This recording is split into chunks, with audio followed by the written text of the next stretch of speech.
مملکت آصف علی زرداری نے یوم پاکستان اور عید الفطر کے موقع پر قیدیوں کی سزاؤں میں 180 روز کی خصوصی چھوٹ دے دی۔ صدر مملکت نے سزاؤں میں کمی کی منظوری آئین کے آرٹیکل 45 کے تحت دی۔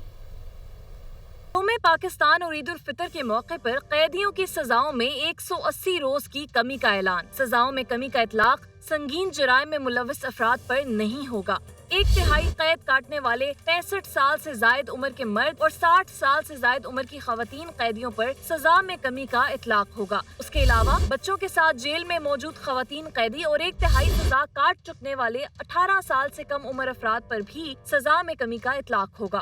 سزاؤں میں کمی کا اطلاق قتل، جاسوسی، ریاست مخالف سرگرمیوں میں ملوث قیدیوں پر نہیں ہوگا۔ سزاؤں میں کمی کا اطلاق زنا، چوری، ڈکیتی، اغوا، دہشت گردی میں سزا یافتہ مجرموں پر بھی نہیں ہوگا۔ سزا میں کمی کا اطلاق مالی جرائم، قومی خزانے کو نقصان پہنچانے والے مجرموں پر بھی نہیں ہوگا۔ سزا میں کمی کا اطلاق غیر ملکی افراد ایکٹ 1946 اور منشیات کنٹرول ترمیمی ایکٹ 2022 کے تحت سزا یافتہ افراد پر نہیں ہوگا۔